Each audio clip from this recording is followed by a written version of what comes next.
kubanga okuzimba ekizimbe ng'oledde waliwo foundation n'osalawo ng'atozimba mu ntobazi n'osalawo naawe ogenda okole foundation eyiyo ogenda okuvaawo ng'okyali mu musingi oba tolina kyogaseeko wandikoze otya genda ku foundation eteekeddwawo kyovula naffe bayibuli etugamba tuzimbire ku muki akutegedde ku musingi kiri expensive okukola omupya bw'obanga wabaddewo omusingi kubanga amaanyi agasinga obungi gonna gali musingi ebizimbe byolaba byonna ebiyimiddewo ekyo kyogamba ekyolutobazi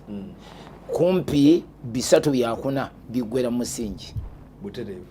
kati bw'amala okuyimirizaawo omusingi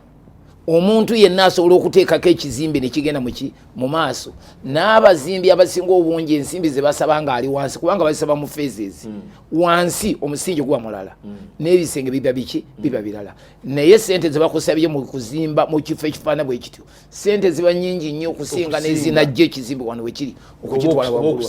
kakati ogenda okitunuulira abantu batera consideringa what it took okutuuka ku level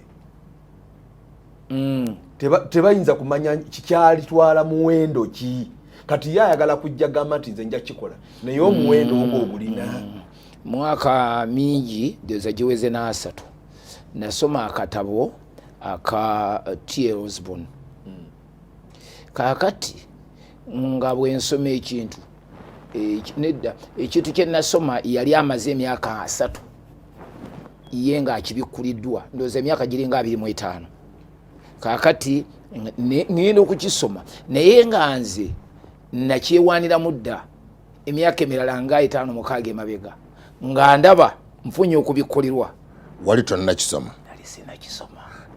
nekikubikulirwa kakati n'osoma akatabo akatabo sidakasoma ndatambula nga mbulira enjiri nga mbalaga nga bwendire kye nabikulirwa ate nga bw'okyogera owulira gyekiri neera kyali kyakubikulirwa kubanga bw'oba wali tonnakasoma kyali kikubikulirwa ekimalamu amaanyi kusoma akatabo kwe kusoma akatabo nga kyennyini ekiddwa omusajja akibikulwa emyaka 3 egyali giyise neŋŋamba kakati nze neewaana nga bwe nabikuliddwa kati nendaba ye yasoma obusomi akatabo yatitagere mutegeezi ye ng'asomye busomi katabo ate oli ayinza n'obutalowooza nti wali tokasoma webale nnyo kyegamba ekyo nti wali tokasoma nabikuliddwa yasoma akatabo k'omusajja omusajja Salongo tatulimbanga naye raba yasoma akatabo k'omusajja kumbe ebintu bino bano abasajja bye bateekedde butabo kati obutume tumene yawandiika akatabo aka Where Are the Fathers kakati walina byosomamu gwe n'otandikira butandikizaawo omwana kubanga mulimu the well of wisdom ye bye yayitamu ebimuyambye okubeera kyali ensobi ze yakola yaziyiga kati yazitaddemu abadde mugufa azikulaze temulimu malala akulaze wazivunnuka owona otya obutayokya ngalo zo kakati ate gwe lwaki obonaabona ate olunyi lwa 29 ekyabateeka werugira nti ebyekyama bisigala bya Mukama naye bw'amala okubikola ekintu byaffe n'abaana baffe tikikoma kuggwe Katonda kyabikudde omwana we tiyeetaaga na kukibikulirwa ajja kusoma kikyo kati omwana naye abikulirwe kiki omwana alina kubuuza bubuuza the ancients what is what omwana abuuze naye kati omulembe guno tegwagala kubuuza kubanga gulowooza era kikiri muganda waffe Alex Mukulu kyayogera nti mmwe mulembe gwammwe tugumanyi ogwaffe temugumanyi naye mugaa nti omulembe ogwammwe gwaggwako oyinza otya okugaa nti omulembe ogwaffe gwaggwako nga togumanyi kati ffe tulina kyetukomparinga nakyo tubelonga ku mulembe guli tukubuulira ebyaliwo bweba Uganda tubaddewo ffe wano mu Kampala wano mwe tubadde twabuukanga mirambo tugenda ku ssomero regime zonna zikyuse tuli wano kakati omuntu bw'olaba just yesterday noga nti abaana walk to work wajjo is of yesterday tulabye ebintu okuviira ddala mu 1979 ne tuyitira 86 nga gavumenti eno ejjanga tuli mu city kakati inquire from the people of age bakubuulire tebakubuulire ebiri mu mitima gyabwe kubanga waliwo ebintu ebiri mu mitima bakubuulira ebyobufuzi kyovulaba nti abasajja banababufuzi akubuulira abamu asobola okubuulira nti nasoma akatabo ka gundi akubuulira kati yegakola kati ekimukoze ono wa east ono ali ku left ono agambye Fidel Castro keyasoma ye police eziri laba Castro kakati olwokuba nti abakolaze communist bwakolaga Castro tobuuza kirala yomusikolako study ye mentor we from a distance asomye ebitabo bye n'emirimu gye gyawandiikibwa era avaamu ng'oli n'asinga n'oli anti improving oli kyeyakolwa nga kiri ro so kikulu nnyo twabadde n'omugenyi okuva e Nigeria omutume Lawrence Akidume n'aloka akwata mu ango gye mbadde sitegeera I've never addressed my mind n'ayogera ku Abineri ayogera ku Abineri engeri Abineri jajja yeegatta talina side ajja adda wano omusirikale nga ali ne Sawulo nayegatta ne Sawulo n'amaana akyuka nadda eno kati nga y'omulimu gwe azanya game making sure wonna afunawo dangerous n'agamba kakati mulina okubeera nga mutunula mwetegereza abantu bwe bati obwongo bwange ne butandika okukyuka kakati bw'okibanga oba tokigenderedde okomekereza ogenda okulaba nga ebintu biremererwa oga kiki ekibaddewo oyina ajja eno egundi gwe yali agamba naye Yesu yali mutuufu kabaka w'egundi yabuuza nti naye ani atulimu abeera mu meeting zaffe n'awulira n'abitwalira yali mutuufu naye kati ono okitegera yali alowogamba nti yali alowooza nti waliwo alinga oli adde eno nadde alya mu lulimi n'oluzisa kati nedda tewali atujjamu naye tulina omuntu eri n'alengera ebigenda mu maaso alaba ne mu inner chamber ne mu kisenge kya kabaka alengera ensonga ezimwebali abakyuka ng'omulaba ali eno n'ava eno ate bebayita alye mu lulime ne mu luzise you need an elder weetaagayo omuntu alina experience in your life naddala elder bw'abanga alina content omanyi waliwo types z'aba elders za mirundi mingi naye two are prominent nti eri omuntu akuze obukuzi omuwawa ng'alabika nga elder naye nga bw'ayasamya akamwa ke okwogera tolaba eldership tolaba wisdom tolaba okujjako okumurespectinga kubanga bayibuli ekitulagira abantu ab'emyaka naye nga bw'otuna noga naye kakati ono ddala kiki kyenyinza okumuggyako kiki kyayogedde nga elder wa myaka so si elder wa wisdom neebayo ne elder ng'akuze atuludde naye ng'ayogera ebigambo ne weewuunya n'okwewuunya so weetaaga elder abasajja men of age men without gender men that have been there nga experience zaabwe ze bayiseemu yoli muzeeyi eri twatandise bulungi muzeeyi eri ensobi agamba nti oba fene kansi kwegaba byonna abimanyi not withholding byonna abimanyi atulaga naye newankubadde nganemugamba nti abaana bo bati avudde bulungi ajja kutegeeza nti kati nebutavaamu bulungi bwabwe nakyo nkimanyi nayo lesoni naye ng'alina the willingness ate okuyamba amulala n'obutavaamu bwabwe bulungi nayo lesoni kati yakiyiga gwe njagala oveemu bulungi abaana bange babuusa amaaso kakati bwati bwayogera alina willingness okuyamba abalala ng'ababe agalangatana nabo oyo omusajja aba w'amagezi nnyo n'atennyika lwabigenda mu maaso mu nnyumba ye naye n'asukka ekizibu ekiri mu nnyumba ye nga gwasobola okukomentaringa ekizibu ekiri mu nnyumba ye nga ye course unit oyo aba agasa nnyo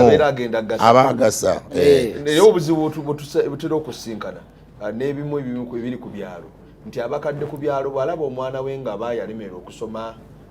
afuna omutima omubi alaba obwana okugenda ku ssomero nga nanka obuloga akati awo ewali obuzibu willingness ndoza kigambo ekikulu kyofunye omutune the willingness the heart omutima ogwo era nga ekigambo kyo kiga nti ku mutima gwe alina ebigambo ebyo inquire please inquire will they not tell you from their heart eby'emitima byabuziba ate n'abo b'ogambye abo ababeera n'omutima omubi ndowooza bamulembe nagwo oba birala abasakadde abasinga obungi omwana yakuzibwanga ekyalo nga omukadde ono alaba omwana wa gundi ng'omwana we era ng'agamba nti omwana wange ne bw'aba tavudde mu bulungi omwana wa gundi asobola omukola omugasa owange bw'ali batanyambi obanga omwana oyo yali tuyamba bakirina nnyo abakadde abakola ki era olaba nti abakadde abasooka era amakubo agedda gakuzaayo abasooka abakadde b'ennaku zino nabo bangeri ati nkugambye nti balimu types abakadde b'ennaku zino tebeesigika ojja kwagala okumwesiga naye nga tasobola nga teyesigika naye bali abedda wetwakulira sano wetwakulira abakadde musayi muto wetwakulira nga abakadde b'okukyalo ngali trust omwana oyo ajja tuyamba oyo omwana alituyamba nze nakula n'abakadde abasinga nga basiraamu ntera okukyogera wano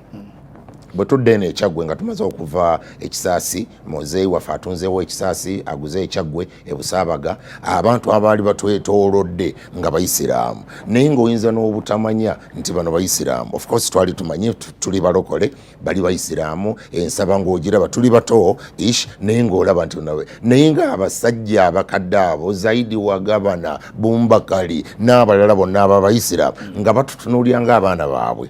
ng'abaana baabwe tebaagala kusoma era tebaasoma babeera ku kyalo ne bagenda ku bucha ne bagira bwe bati ne bavuga eggaali ayoza eggaali 1 hour netukula eringa mmotoka ffe ne tugenda ku ssomero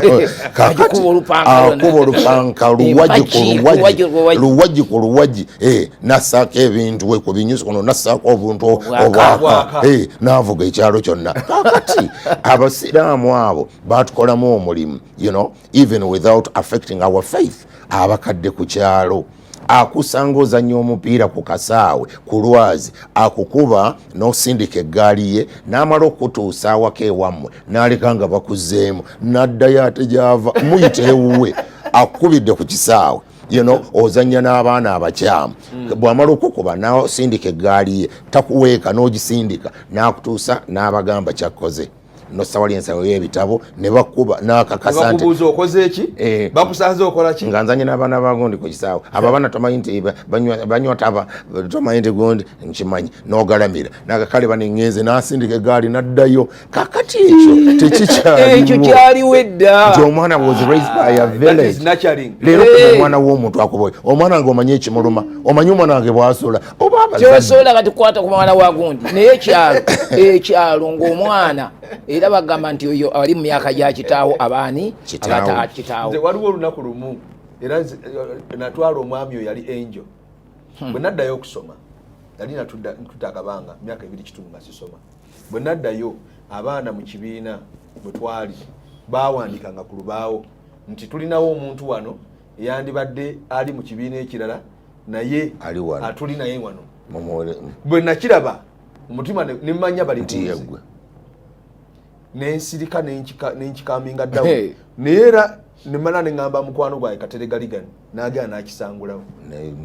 bwe twagenda after break twakisanga nga bakizizaawo oli nga omuntu akireesa akikosa mutima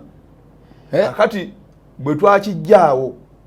bwe twava mu lanki nga bakizizaawo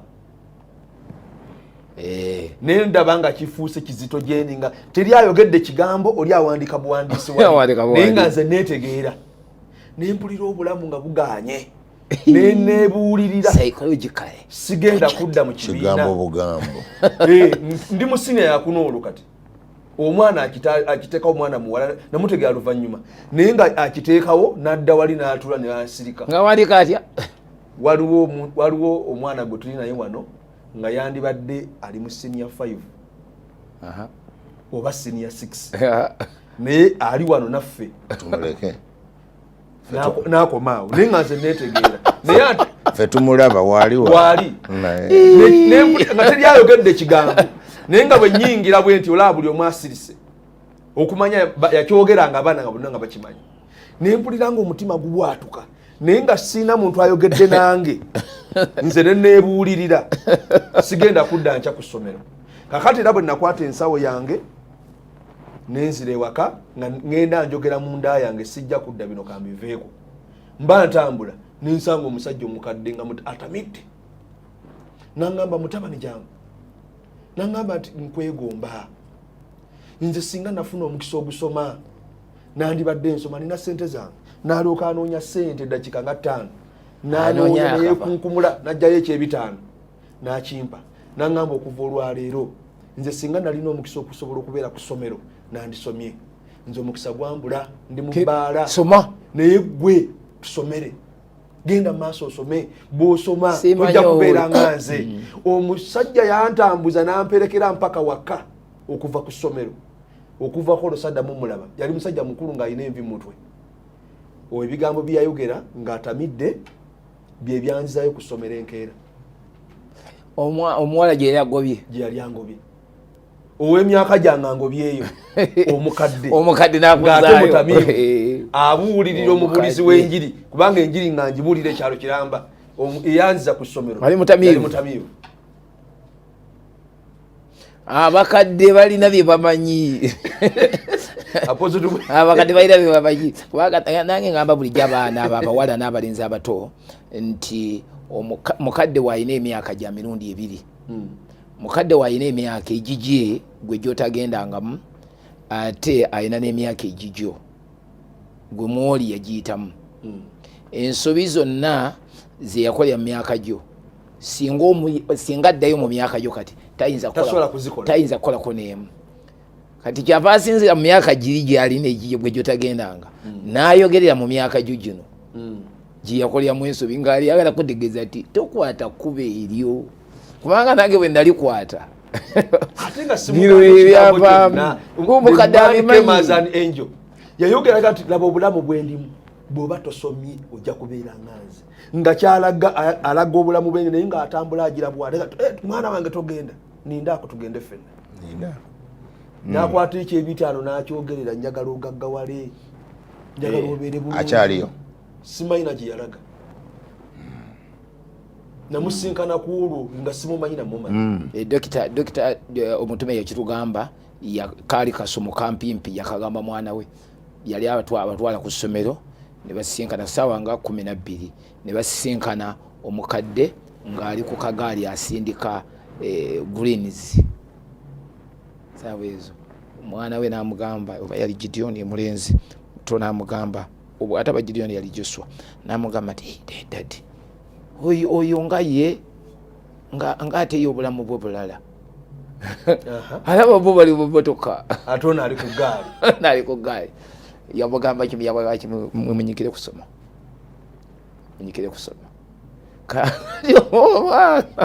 omwana ye nalibera so inquisitive ayagala okumanya ebiri ebuzibwa lwaki obulamu bo bali mu bulala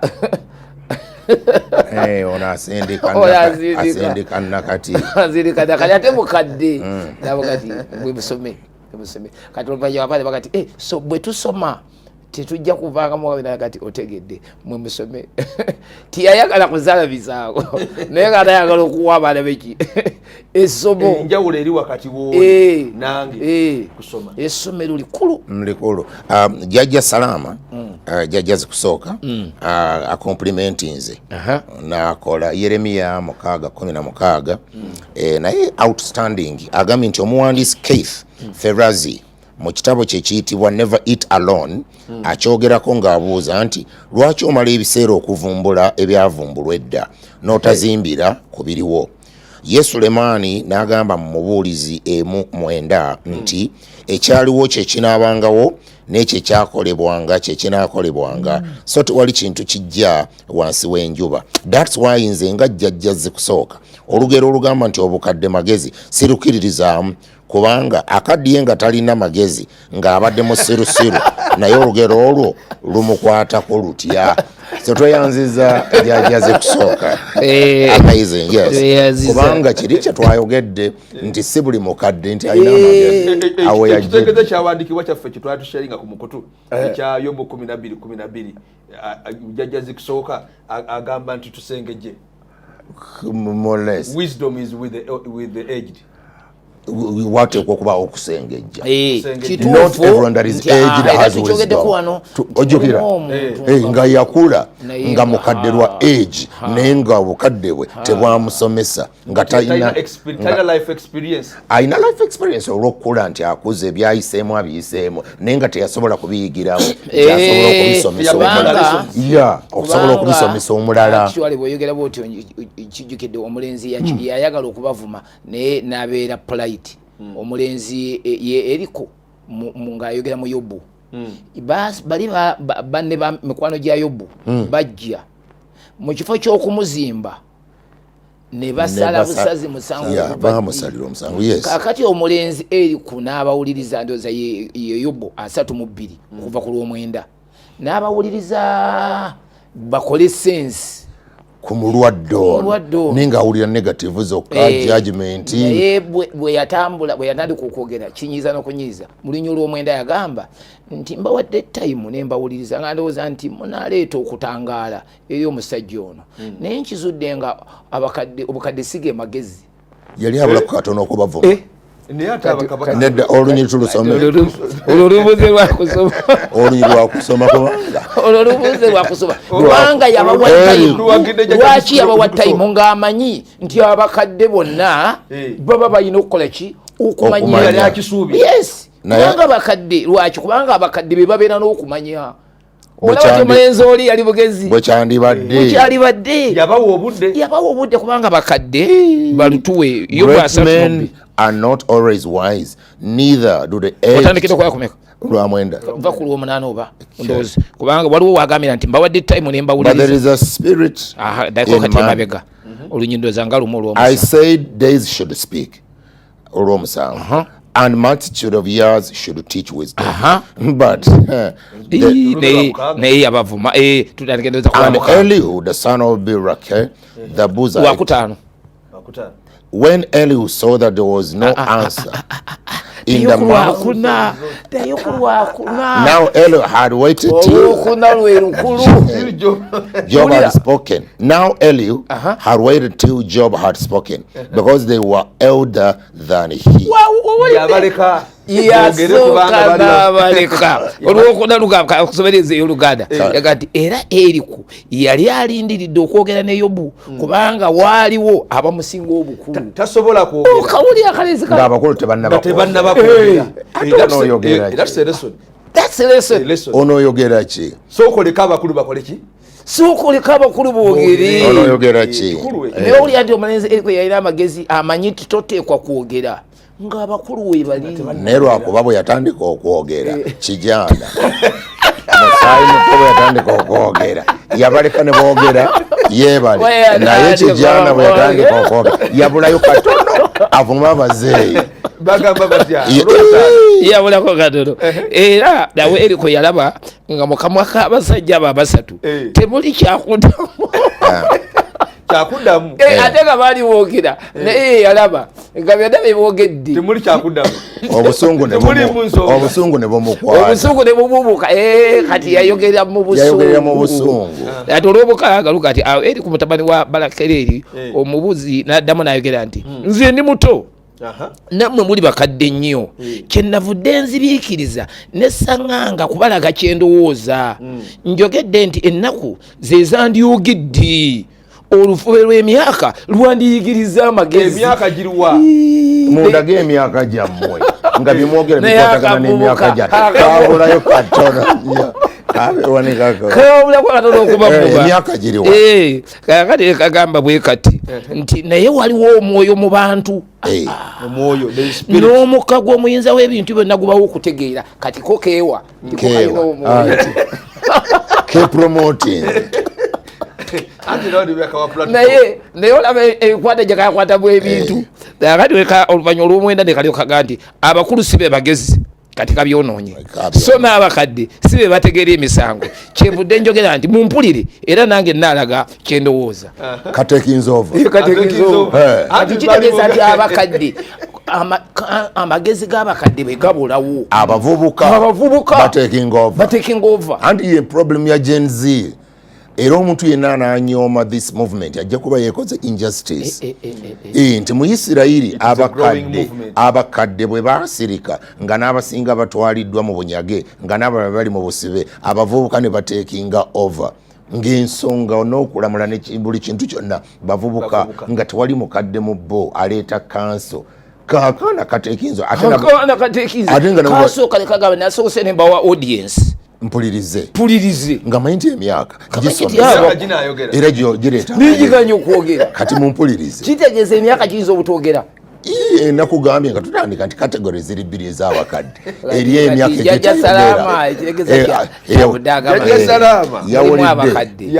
mulimu olugero oli olugamba Jajja Salama taleesesababadde tuvuddewo naye ate wano we mugenze n'agamba nti sayidi ey'omuvubuka omuvubuka si kirungi kwogera n'abakadde we ekyo kituufu nnyo ekyo kiyigi tulina abantu bakiwuliriza balina okikola ki okusooka obawe owulire bw'olaba teboogera wisdom yingirawo ate bw'oyingirawo yingira ne humility leeta okuluŋŋama kubanga bw'olabanga boogedde sensi zimbirako buzimbizi okuzimba kubanga batandikidde ku foundation bw'ogattako obugasi ojja kwambuka nnyo naye ate olina platform ojja kwambuka nnyo Saalongo Bayibuli ekusomesezza negamba nti if the foundations be destroyed what can the righteous do waliwo abavubuka lwe batunuulira emisingi gye twasima kwe bandibadde bazimbira ng'emisingi gyayonooneka waliwo abavubuka lwe batunula ng'emisingi kwe bandibadde bazimbira ekizimbe kyeyongereyo nga gyayonooneka balaba divorce wakati muffe balaba obwononefu wakati muffe egyo emisingi tugyonoonye balaba obubambaavu wakati muffe balaba abandi badde bataata nga balaba conflict kati naga nti egyo emisingi sijja kuzimbirako I don't want to raise my family nga njizimba ku musingi ogwo kansima omusingi ogwanga omulala ekitandibadde ng'oggyeko ebigambo ebyogerwa akatwale kati olwo bakusomera olunyi lulamba lunyonyola ekyo olwa Hebrews 13:7 Abebulaniya 13:7 lugatte ku mutume kyayogera Hebrews 13:7 kabalukuwe kubanga lukulu nnyo lulaga nti abakadde bano ebigambo beboogera abakulembeze actually olunyiri lwogera n'abakkiriza nti mugoberere mubawulirize mutunuulire n'enkola lusome remember them which have the rule over you who have spoken unto the word of God whose faith follow considering the end of their conversation goberera okukkiriza outcome of their conduct giwulire duddemu olusome remember those who rule over you who have spoken the word of God to you whose faith follow considering the outcome of their conduct yes the way they conduct themselves enkola gy'abakadde bakola mu gitunuulire eteekwa okubeera nga ekonfominga n'emisingi eteekwa bw'eba eyawuka omwana ajja kusima omusingi ng'otunula ng'oggyeko conversation ng'oggyeko ebigambo naye conduct kyekino ekireetedde enkaayana eziri mu bika oli n'agamba nti nze ekyo kika kanneekolera ebijja nkivuddemu nesimira omusingi ntandise famire yange kubanga bano abaogera ekigambo kya Katonda tebagamba bakkiriza nti muwulirize be babagamba bagamba the way they conduct enkola yaabwe enneeyisa gye beeyisaamu mukigoberere kati we babanga batambudde bubi nga bakoze bubi era oliye kyava kugambirayo mu lubere mu Bakolinso 11:1 imitate me as I follow I imitate Christ follow me actually njagala nyo version follow me as I follow Christ kitegeeza bwe ntandika okugoberera ekirala oba obulala don't follow me mundeke timungoberera yes Paulo yakyogera nnyo bwendekeraawo namwe timungoberera as long as I'm following Christ follow me ngandi ku principles follow me ngandi ku doctrine follow me bwenjivaako don't follow me anti era mu kitabo kyange wali mu kitabo kyange where are the fathers nkubuulira ne nkugamba nti toteekeddwa kugoberera taata oyo anti ng'ogudde mu ddiiki mu kinnya kavuna olabanga taata yakufoominga yakuwa identity yakufuula kasita atandika okugoberera ekirala don't follow him that is the only point woolina okudiviatingira naye bw'abanga akyagoberera kristo si gwe olonda taata nti gw'osala onoga nti be my father taata yamanya nti this is my son very very amazing book kwekiri ku Amazon you know oyinza okukitunuulira nola very amazing n'okigula small money easy to read tekirina complication but well researched n'omanya kubanga bambuuzanga abantu eyo apostle dirwendekeraawo okubeera nga ngoberera taata wange at that point kibuuzo nnyo atandise okunywa omwenge oza ono yeyansa chemical atandise okuwasa abakazi abokubiri ogamba ono yeyanjatuza kristo ono yeyambatiza don't follow them at that point there is a divergency kwate kube dala it's a detour choose kubo you know choose kubo da maso ga mukama pray God will bring a father kubanga toyina kufa naye mpaka mwisho ngolinga lina covenant naye toyina kufa naye sebwa tugenda fenna akulemera akola gati mutabani tugenda fenna moga nedda sebo awoka mungobererenga wano koma bagiteeka walala okay mungobererenga nze yandibadde wali nga nange bwengoberera kristo abakolinsi ekisooka 11 esooka mungobererenga nange nga bwengoberera mungoberere nga nze mungoberere nga nze mwe mungoberere nga nze nange good very important kikulu nnyo imitate me just as I also imitate Christ so awo ndowooza kimu ku bitawanyiza spirituality ya Africa n'ensi yonna okutwaliza awamu kwe kubeera nga ba exemplary leaderships bebabulawo ate kiyingira ne mu other arenas ne mu political ne mu society mu communities nti omukulembeze omwesigwa ku LC atagenda kutunda mpewo naye omukulembeze yenna yandibadde role model oli yegombe okubeera integrity naye ng'olina stamp y'ekyalo n'otunda ploti emu n'ogiguza abantu 10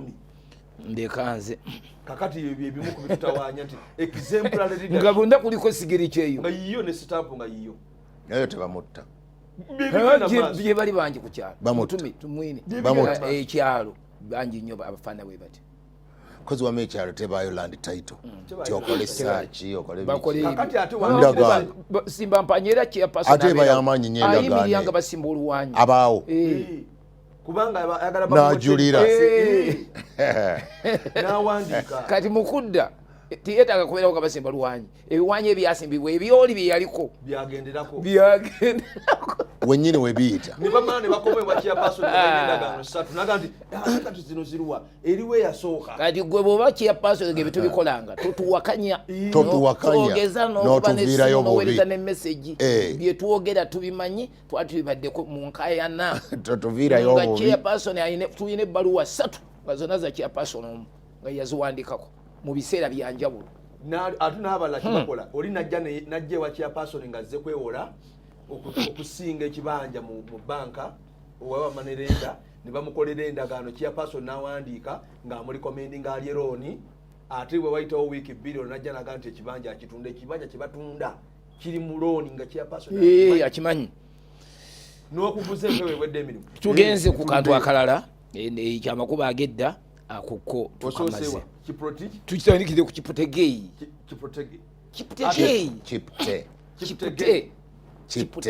kimanyi nange nandibadde ndiweeyo naye gwe buli Saalongo ntaasa omusajja ye buli eyavuddemu obulungi ntaasa gyaba yalibadde wande badde kapcorwa osobola okudduka anti maama omukadde maama bwe yamaliriza okusoma obusawo bwe yava embalala yali mbalala ku ddwaliro bwe yavaayo ne bamusindika kapcorwa ku ddwaliro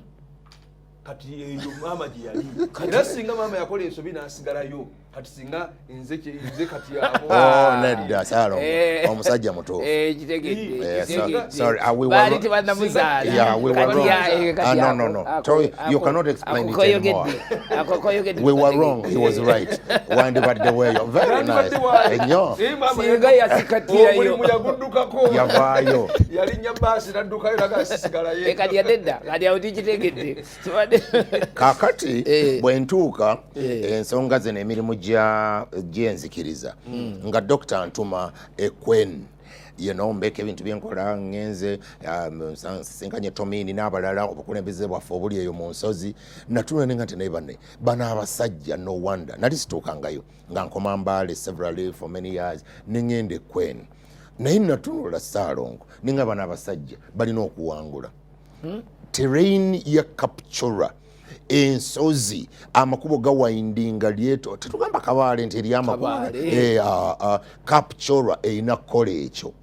era tewali motoka esobola kugendayo eri gye twali nga tuli ku ndogoyi almost buli muntu alina endogoyi Kapchorwa ate ono boda sibe bewaana tosobola kuvugira boda Kapchorwa wanaale ojogera luwindinga lerugira luti kane ntumaliza emirimu for a couple of days nenga nti bano abasajja kye bava bakyafuga ennyo mu misinde gino so bwetyo munnauganda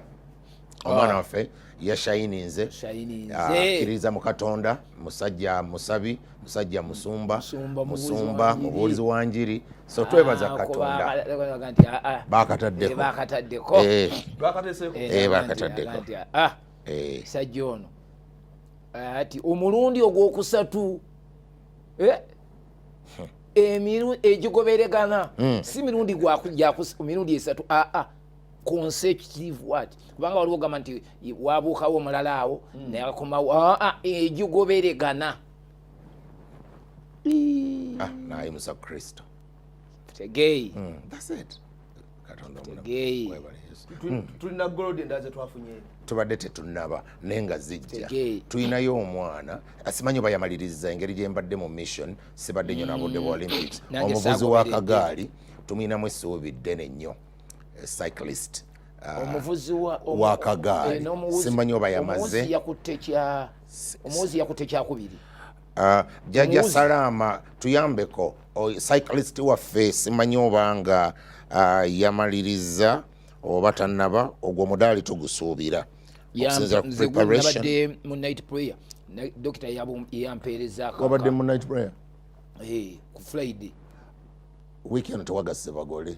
ati waliwo etagatta bagole naye ekiro mu night prayer kati nze nva ku kituuti ku ssaawa 8 dokita nga mpeereza kagundi omutume nga mpeereza aka Kiputegeyi n'akoowa omuwuzi nze yampeereza kamu ka Kiputegeyi akeeryata omuwuzi yakutte kyakubiri what yes laba bendera kuba abo bazeeyo biringa bya nnyanja laba bendera omuntu ali mumazzi galinga nti alina waalinya laba bendera 1.9 meters laba Uganda ebadde ebolayo katono ekisooka na Uganda wuuyo neno na muli bubi ne yesise wali mu kumaliriza yasise awo n'asika Sengonzi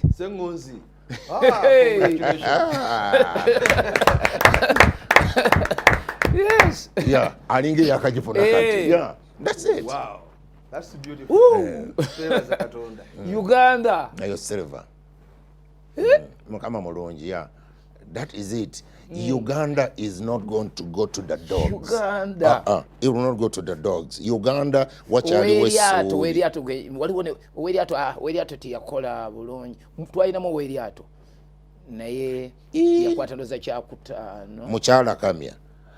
yakutte kya 7 yowakyo nedda mukyala Kamya tereza message eno nsabe batubuulire cyclist waffe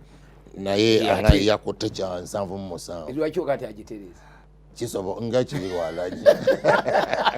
agitereze kubanga kyenjagala oyagala kubanga Musumba Brian Maikebika yagamba nti oli yali avuga emmotoka kati ng'agoberera akapande kati yagenda okulaba nga akapande gye kamusongedde kubo B nagamba nayenza akapande kantwale wabi kubanga akapande nakwata akapande nakakyusa nakateeka ku luguudo olulungi okutuuka eyo ateeka gyalaga nga lwategere ti nenedda yadde akapande kabadde kalaga wabi kati nawe oyagala bakyuse message mukyala kamya agambye nti owakagaali bwe ŋŋamba kya 7 toyanza mukyala mere kamya akuwadde facts sajja waffe Charles Kajimu jjajja zikusooka webale 77 so that's it ekyataddeko era twabagamba abooluganda nti ebizimba okukkiriza nga busitikinzi traditionally nga program omuntu bwagima twogera ensonga ezizimba okukkiriza kw'omuntu kati munnayuganda ajja kufuna essuubi nti tukyasobola okufuna omudaali omulala olaba abantu abaliko eri interactive batubuulira twogera nabo kubanga he rode for 6 hours and 50 minutes yo Charles Kajimu yavugidde essaawa 6 n'eddakiika 50 yamalidde mu 7 mwebale sikibi next time ajja sikibi waliwo atutegeezezza bamuyita ayiga Kibalama nti actually apostle Charles the cyclist is a member of Watoto Church. Wow. He's a born again. Tweyanziza. That's beautiful. Sengonzi is a member of Watoto Church. Tweyanziza webale nnyo muganda wange Yiga Kibalama. Good. Very good. Very good. Member wa Watoto Church. Wa Watoto Church. Kama tumwebaza. Atya Katonda. Kutya Mukama mulimu ebintu bingi ebikola ki? Mulyamboga Isaiah tugambye owakagaali yamalidde mu 77th position out of 90 participants. Kireza abakoze alina naye beyaliseeyo kuba ku 9 n'obeera 7 si 8 yakoze alina beyaliseeyo alina n'experience gyafunye tugwenza mwami Isaiah Mulyamboga. Wow, this is good. This is good. All right. Omutume ne Bishop. Yes. Twagwiriddwa ensonga mu Olympics. Naye bannange kilomita 273 sizaakusaaga nga kudduka kilometers kuvuga 273 kilometers. Batoyingira 40 poto. Kati balanga ova Kampala kyovuga n'otuuka e Masaka ate n'ova e Masaka n'okomawo nga tonnatuuka nga okyali kilomita 2 just mu 5 kumpi naye ziri 273 ova wano n'ovuga n'otuuka embala n'oyitawo actually n'oyingira egundi Katona oba Katona wala Ntungamu n'oyingira Ntungamu omuyitamu naye nga tonnatuuka Lukunjiri bw'oba oyagadde kukwata eri Lukunjiri naye bw'oba ogenda Kabale oba tonnatuuka Kabale nga tonnatuuka Kabale oba okutereri kilomita 273 ate nno lwakuba nti ffe tukyogera nti nga tonnatuuka Kabale naye kiri Kabale. Yeah, no, but it's okay. Yeah, you're single. It's single. Yeah, nga tonnatuuka Kabale. Nga tonnatuuka Kabale. Yeah, but that way. Era batuli agatwogera naye bagatuba kubikize. Andi era nga bwe mutugamba abanankole laba abanankole abo tekiri. Teri muntu munnankole. Tuli banyankole. Wakiyiga kyalo banyakigezi banyankole. Nzati abanyankole mikwano gyange nnyo mpozi gwe wenayogera bwe wajja kati omukozi ate abe atudde naye ng'okijjeko ekyo kati nze mikwano gyange mingi nnyo mwavudde ekintu anti mu bikonde kiki ekyabaali mu bikonde ate temwabaddemu omusajja eyekuba eddagala n'afuuka ng'omukazi yakubye omukazi ekikonde ekikonde si kyamukazi kino ekikonde kino nkiwulira mu training mu basajja ng'akola yakiwulidde nga sikyamukazi omanya wuli akazito bakola spiring n'abasajja kati amanya joli ne bwabaako tebukwasa egundi ezo owulira nti musajja sikisuubira mu mukazi kati okukkakkana nga bamututte nga ya complaininze oli nibamutwala bamukebera okugenda omukebera nga musajja naye era Katonda yayagadde bwagazi ku exposinga gundi kubanga bwe mumala bout neggwa toyinzaga nti onankubye ennyo musuubira okuba nti si mukazi ebikonde anti gwomuwulira naye tosobola kugenda muba umpire oba barefaringa bwe twandikiise n'obagamba nti onankubye ennyo ekikonde ayinza okuba nga si mukazi akukubye awo ayinza okuba nga yemanyi ne bwaba yemanyi nti naye tolina lukusa ate lugange nti onankubye nnyo yandibanga si mukazi Katonda yagadde kubaako kyalaga oluzinze that's it oba kinoze oba so kati bamudisqualifyinze ate kati omusajja wabanga ali mu bikonde by'abakazi yabadde n'obutonde bwa mirundi 2 bwa mulundi gumu oli bwa mulundi gumu nga musajja yakufuna steroid yes ne bamuteekako ne bamuwa hips ne bamuwa amabeere najja afuna features ez'omukazi naye nga musajja kati nalyoka atandika okukuba engombe ate byaliwo nejjuuzi wano mu South Africa emyaka gira egiwedde South Africa omusajja omukazi ng'adduka ng'omusajja ng'omulaba yenna yena yagize bamuyita simenya naye naye emisinde gino ng'olaba ekifuba kyanga kya Usain Bolt omusajja mukazi naye bagenda omukebera naye nga naye ali mu sayidi eyo naye ate era ne wano bibaddewo mu bana ababadde beekalakaasa wano mu bavubuka abajenzi waliwo gwe bakutte gumu gwe batwalibwe basentesinze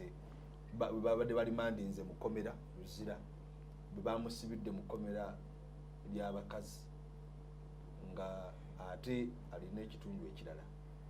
ekitalegeddwa kubeera kyo yalina 2 ng'alina 2 yalina 2 n'abatugumbula abasibe ne bakuba emiranga naye ekyo kyabaawo ojjukira mwaka guno oba guli era omusibe gwe baasiba tiyabakola omujjukira yali waawo gwe bateeka ku poliisi ogamba ebungereza obungereza naye nti bamusibira mu kkomera ly'abakazi nga bino era effujjo lyabwe bibaga nti ayamuhiyamushi kati ne baga nti kati olabika nga shi ne bamusuula mu kkomera ly'abakazi n'abatulugunya naye nga tetunava ku ekyo abooluganda nga tetunava ku ekyo lwaki tiyakkiriza n'abeera mukazi anti kakati naye nga tetunava ku ekyo jjajja atugambye nti the person he's a biological male but a transgender female and it has actually caused a lot of debate biological male okutegeeza nti of course lwakuba tukyogedde ffe mu Luganda wali nti yazaalibwa musajja is a biological male but a transgender female tiwamala okuzaalibwa nga musajja n'afuulibwa bamufuula bufuuzi talina na kitundu kirala kyonna ebyo byonna byeyogedde bituufu steroids ne bamuwa byonna shape ne feature so kitegeeza nti wakyaliwo debate y'amaanyi nnyo mu nsi ng'oggyeko kino ate ne Uganda tonatera okukiraba wakyaliwo debate y'amaanyi naye agambye Senta Musewandege atandikiddemu kiri atandikiddemu Katonda taata omulungi tukwebaza okutuwa Kamala Harris n'agoba emboozi ya Nakyemalia Donald Trump ku impact naye Senta Musewandege ani gwasongako ekabawuza ali ku munoono oyo agamba nayogera akabeza nakati watuwoja pasa tumwine eyali amuwaana nga ne ku Sunday twagende ku Trump kati nakomonaga swima waffe teyakwata kyakubiri mu mpaka awafunirwa emidegaali kwali kukyali mu kusunsula gye byaggwera tiyalabikako era talina mudaali kiri yali kyakubiri mu wali emeregako oyegedde okuyita mu kibinja naye yakiyitamu yakiyitamu kati ako kadagamba akomezao nakalanaga nti banankole Luganda banyankole mu lwabwe nga bw'owulira jjinja mu Luganda ng'ate mu Lusoga dinda tumweyanziza Bishop Makumbi owa Mityana Miracle Center lindako no kino kirango kirango sikitegedde bulungi ali mu mboozi zammwe za Kisumba zino za Kisumba egudde mu forum ate ya ebizimba okukiriza tujja kiddire yes okay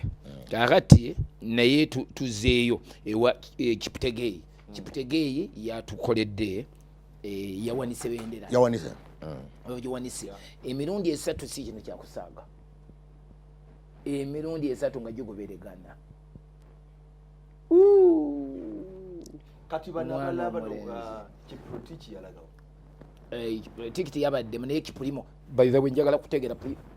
Kipulimo yakoze atya kubanga ye yabaddeyo Kipulimo yabaddeyo bamutunuulire Kipulimo yabadde wokusatu mu kusooka awo nga before finishing naye ne bamaane Kipulimo samugoberere mukwano gwaffe okuva Istanbul Turkey Jaja Salama atubulire Jerry Chitufu Apostle position 77 out of 90 but for us here in Turkey we celebrate that we have a position not just a position but a gold position on the chart nze Kawoya on the chart ategezaki chart okubeera nti ku chart y'emidaali egigenda mu maaso ne Uganda kweri si kifo kyokka nti agamba owa cyclist oli amulese naga nti okubanga tuli ku charts kikulu nnyo tulina abantu be tuli waggulu betusinga amawanga nga kati Kipulimo si oyo abadde mu kusooka Kipulimo yawuka kyamunana Kipulimo ali mu kyamunana afulumidde mu kyamunana naye yabadde nga azze nga ali mu namba 3 Kipulimo kyamunana n'alaga yamu wano ku ssaawa eyo Kipulimo kyamunana naye twebaza Mukama kati musonyi okubuuza ekibuuzo kyangeri kyakijegane mukigumiikirize kati chipu oba balina meaning eyakagambo kana akasooka kubanga Kiputegeyi Kipulimo Kipusiro Kiprotiki chipu kana akasooka ka chipu kalinamu amakulu amalala okitegera meaning ya kayinza okuba kinzijidde wano kateekwa okuba Kaziba Edward atuyambe akola research ezenjawulo Kipulimo kateekwa okuba kasobola okuba nga kalina kubanga tebatandika butandisi kayinza okuba nga kalina kyekategeeza kubanga bonna boogera kuwulya bali mu gakulosinga ne gayingirako ne Kenya wali kayinza okuba nga kalinamu amakulu amalala kale mutumbe twalina meeting gitwagendamu yayitibwa Dr. Yume akulira olukiiko lwa parliament lwa health meeting eyo nga twagenda okutuukayo nga interreligious twasangayo ekibinja ky'abantu be bayita aba Hermaphrodites bo beyita intersex ab'ebitundu ebibiri so bwe tutuuka wali ne batulaga bino biki omuntu asobola okuzaalibwa nga alina bino naye what scared me batugamba intersex nga lye kigambo kye bagira nga bagamba nti ekyandetera okusooka okwesika kwe kugamba nti bwe bagenda okusayininga ewantu wonna basangawo ekigambo male ne female mpulira olabiriza owulira kakati munange nga bagamba nti there is discrimination kubanga bo balina ebitundu bibiri balina okuteekawo akafo akalala akaba others kubanga bo tebali female ate tebali male era nga basaba babakolereyo etteeka eryabwe wano mu mateeka ga Uganda erirecognizinga abatali female ng'ate tebali male. Kakati nalina kakosi ke nali nakola aka Pittsburgh University banga ebisiyaga ebyatabuka ennyo neŋŋamba kanoonyeyo koosi eyingira mu bintu bakyali abavubuka beesiimye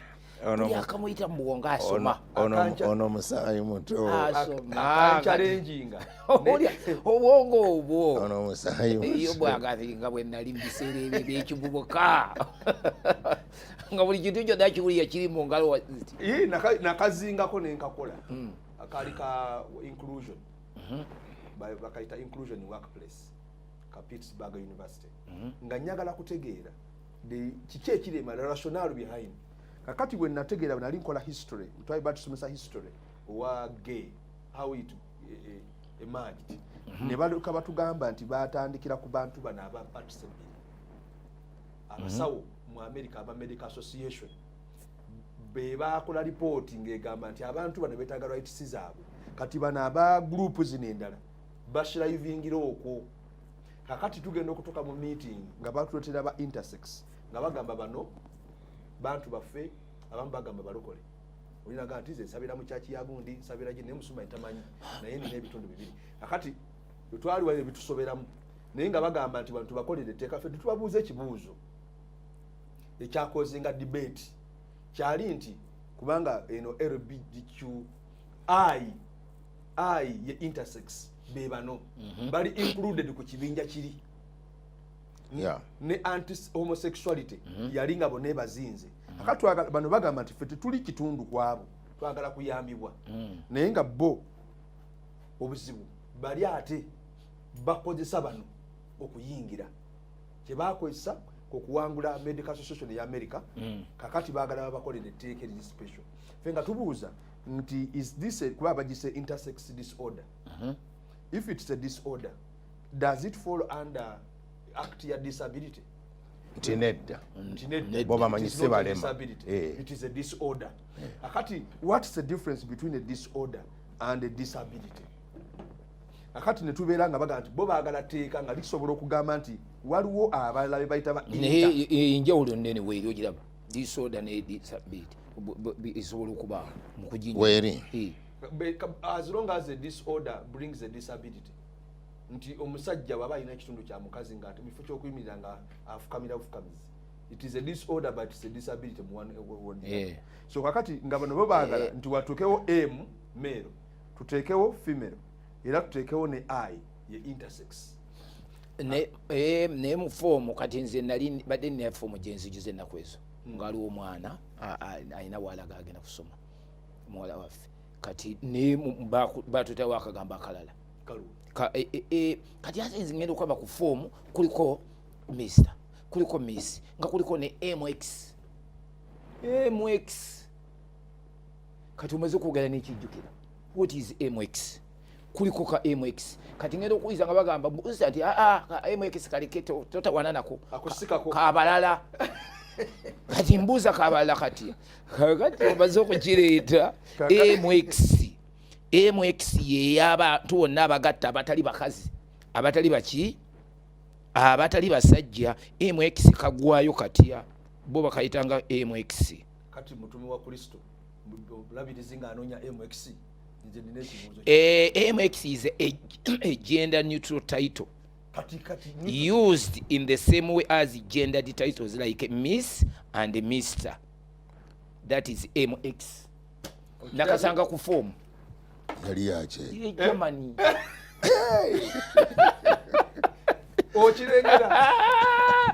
kakati omaze kwogera obanye cyane mu meeting kutobe my goodness bakuba bibuzo mabuza this is the MX origin yeno tekibewo wano ate bafasita tebakaba bukabi ate in the same way as gendered titles like Miss katubuulira kigenda maaso akatwala wanagamba ati it is used for people who identify as neither male nor female or people who simply don't want to be identified based on their gender. That is MX. Agaddewo. Kati nozo kirengera. Ekitegeeza nti ekyo kitwogerako kyaki kyaba naba LGBT. Kakati bakituleetera okuyita mu kakiiko aka health aka parliament ya Uganda. Okifuna? Bulungi. Baagala babakolereyo etteeka. Etteeka eriricognizing atali mukazi atali musajja ate nga si mulema. Ng'ate bakozesa kusomesa kwa biology. Tiyo kitundu simanyi ovale omusate yakula ate kakati ffe gafe tugamba government ya Uganda ku sente zaffe eza health kubanga these are few people bagende babakoleko surgeries omwana bamuteeka mu dominant gene kubanga wabawo dominant gene ne bwekiri gyaba nayo bwakibanga dominant gene efuga obulamu bwe ng'ebadde ya mulenzi bamusibire mu bulenzi bamusibire mu bulenzi eyebere budget naye bwe tugamba ogenda mu bino mutandika okukolawo akati ekibuzo obuwaayiro amateeka kati ono atali musajja atali mukazi ekyokulabirako dominant gw'ojjeko dominant part nayo gyeri kati ekyokulabirako ono alina ebitundu ebibiri byonna biri active naye waliwo ekisinga ekirala kati ekisinga ekirala kyekyo ye dominant anti kiri kyenakugambye nga tuli off air nekugamba nti juzi nali mu kaabuyonjo mu America omukazi n'ayingira mu kaabuyonjo y'abasajja nga tatamidde ate nga tawubiddwa naye nga ye mind emuga nti oli musajja mukazi yadde oli mukazi oli musajja kati ayingidde ffenna tuli wali twesimbye ku urinals ng'abasajja era bwe twesimba ku kadoli n'amagamaga nga talina bw'asobola kwewanika kadoli kubanga si musajja you know kati ngolaba nti waliwo obuzibu bw'amaanyi nnyo n'abyangirawo ffenna bwatutunuulira nze nenfuluma agala amateeka ga Amerika ngamanyi kazi ono ayinza okutuleetera nenfuluma so omukazi aze mbasajja naye nga tasobola operatinga nga musajja bakuzeemu Saalongo nti nno erinnya eryo chip linnya ly'abakalenjini nga bwe tulina wano Abaganda bwe tulina Senyondo nti that's why mu 2012 London Stephen Kiprotich owe Uganda yawangula gold ate Wilson Kiprotich owe Kenya nawangula silver olaba nti kwegamba kataba buzeebuzeesi nti bonna bava wamu Kiprotich awangudde silver we Kenya ngabona ogamba wano era kyokola nti wano bwe bagamba nti meeting egenda kujja ajjaze kusooka ne baga nti byebiki ebyo nkuŋŋaana kyezo naamu oyo namutebi tugenda mu lukuŋŋaana ki ne baga nti no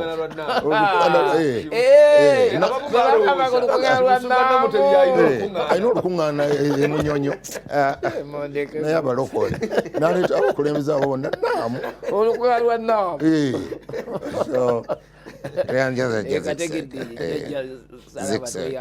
very good. Kakati nga tukyali ku nsonga eri ya MX Uganda is a target.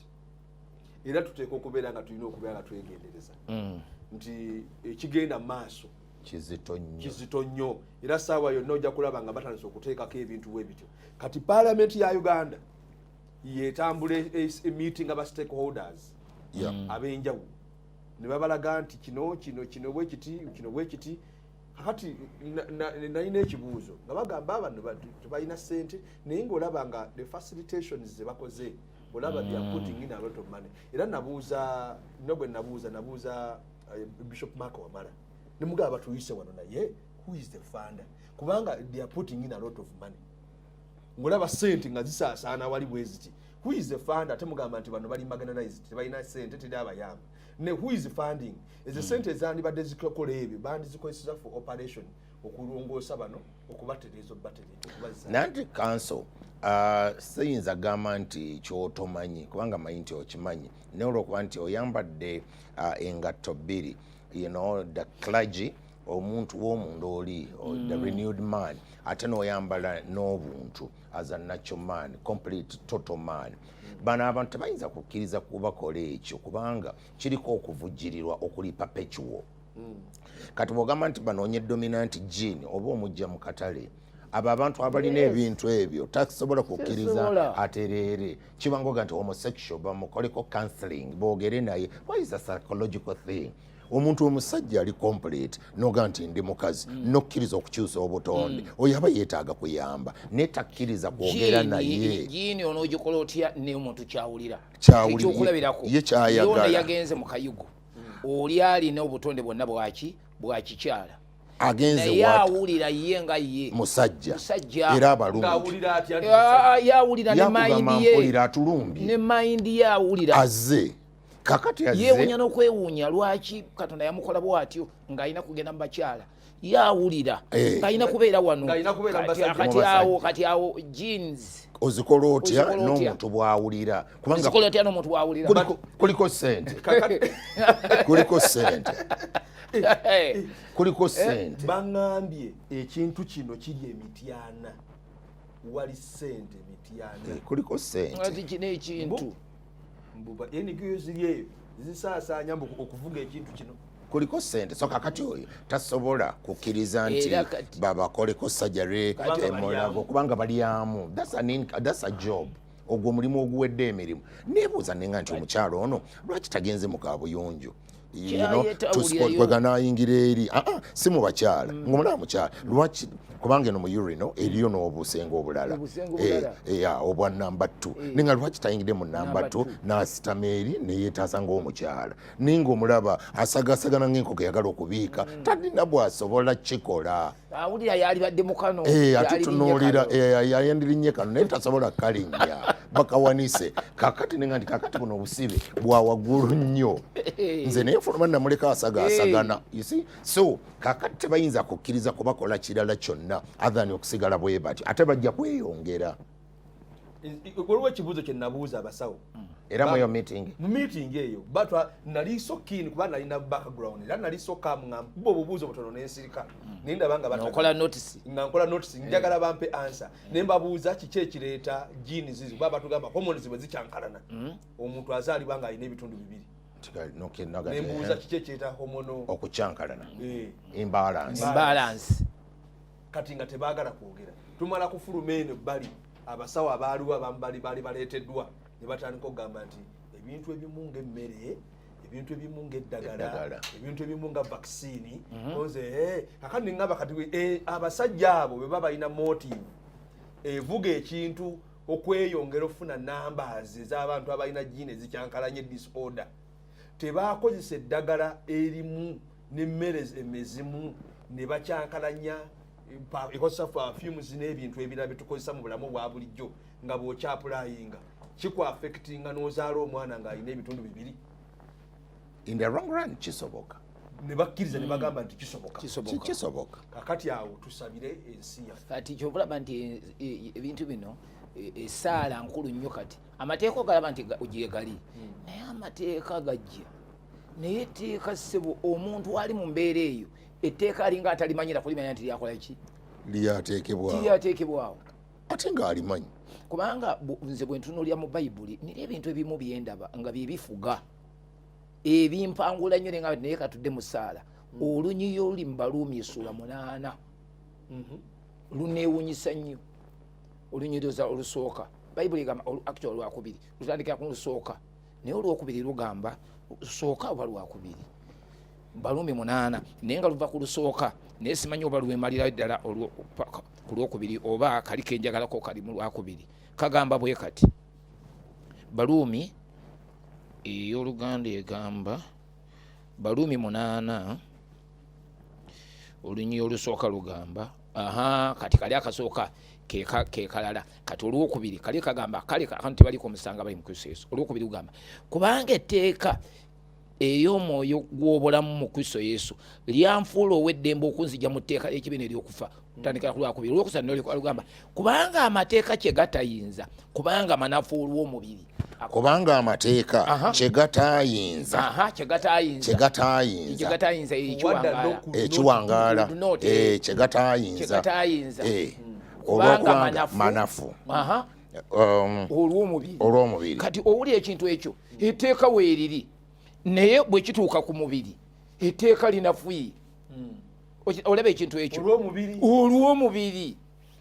kati etteeka weeriri nti kino kibi naye omubiri bwe guba gumupise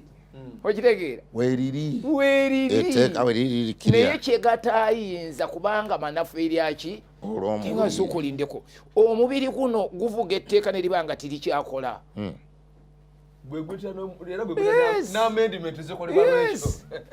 etteeka weeriri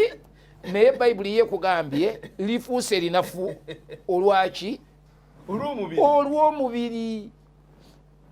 kakati kitegeereza ddala nti waliwo ebintu ebimu ngaetteeka bagayisa n'ogayisa naye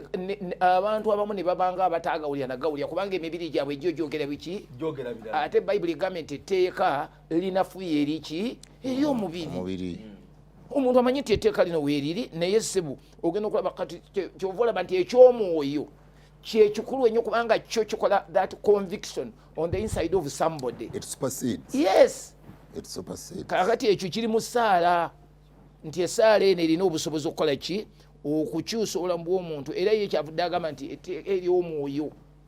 etteeka ery'omwoyo Pulezidenti Museveni yagamba nti abalokole balina poliisi eyaki ey'omwoyo kati poliisi ey'omwoyo ekola nnyo okusinga poliisi eno egwa ku luguudo n'ekwasisa abantu nti eteekawo ebinnyo omuntu aleme kuyitawo nekwata n'emmotoka n'egiteeka waggulu oli n'agiteekamu omuliro oyo aba ava Mityana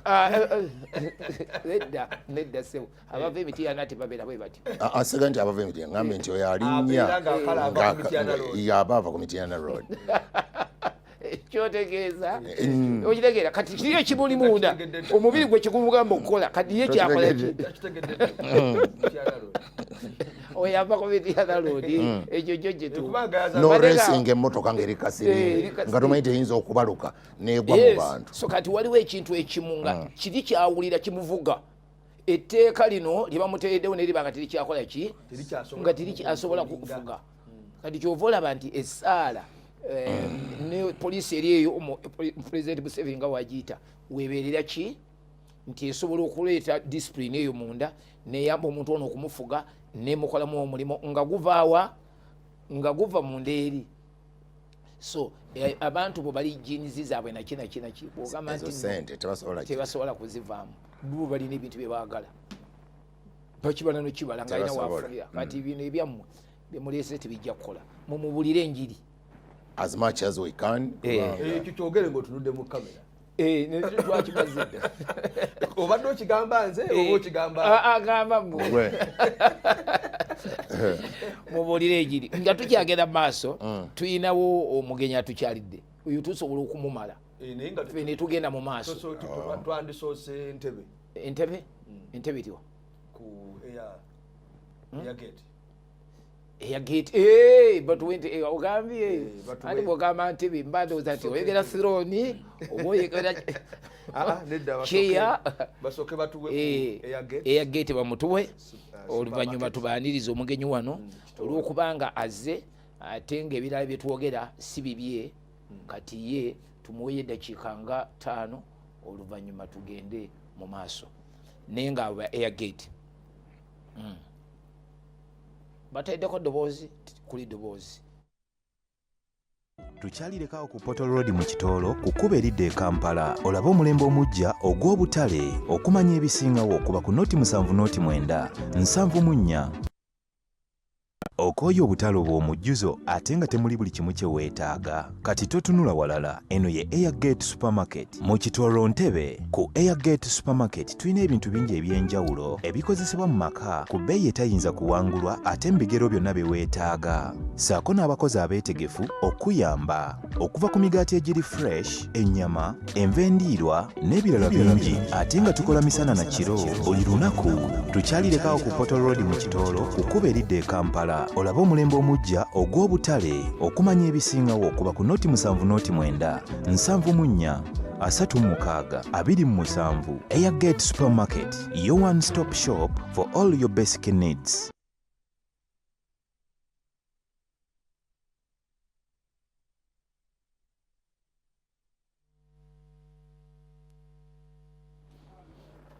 Kyekyo aba Airgate Supermarket mbalabye wali mu Kitoro. Wetugendedde mu kalangaako badde tubaze okubanjulira tuyina omugenyi atukyalidde wano. Twali tubaddeko naye era mu pulogulaamu eno omwaka ogwaggwa era ekyali kimuleeseemu kweku yensonga yemu yemukomezaawo olwaleero omwezi guno gwe tulimu gwennyini ogw'omunaana. Abali abaami ab'omu Ndeebe ku Victoria Church babeera n'omwoleso siguba mwoleso guba ku convention kiki mutume tumwine lwe mwoleso mu ngeri omanyi oyinza okiyita ekintu kyonna. Convention luyinza okuba olukiiko, luyinza okuba omwoleso, luyinza okuba olukuŋŋaana, to convene, convention to convene, yeah,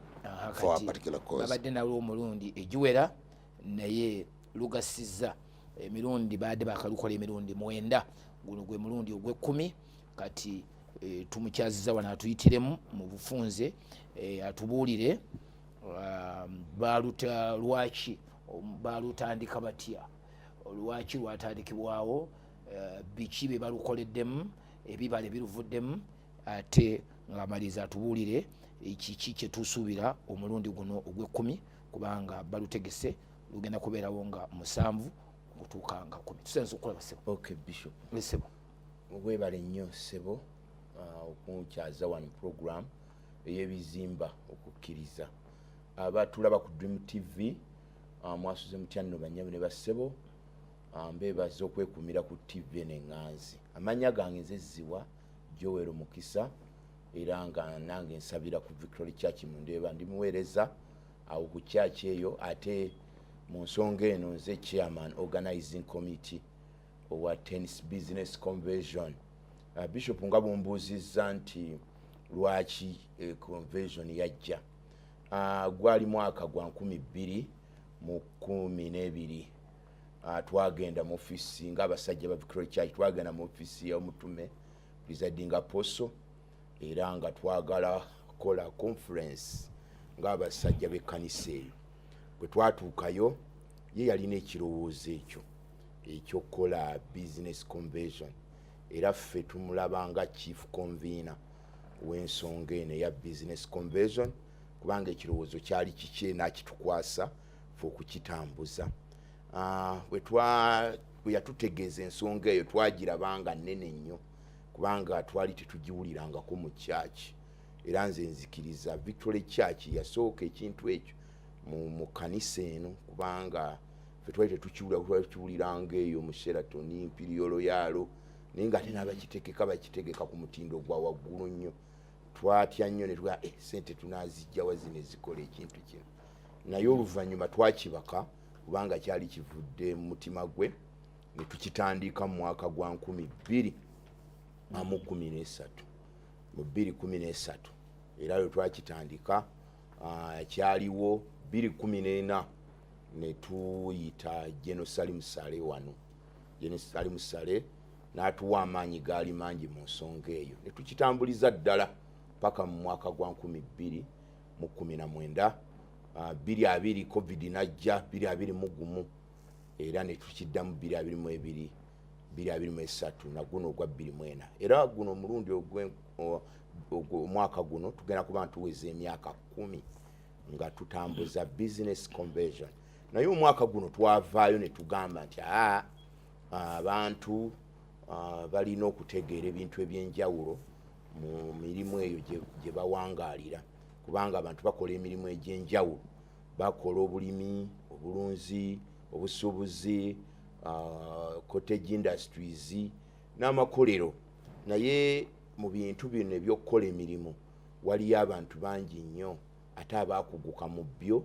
ate abafunye n'experience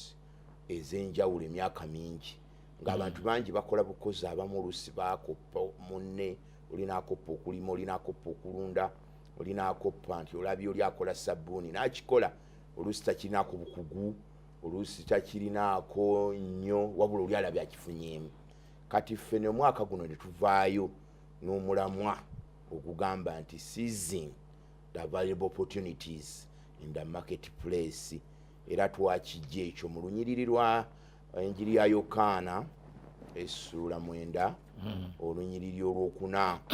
nga olunyiriri olwo lugamba nti kola emirimu gya Mukama waffe budde nga bukyali misana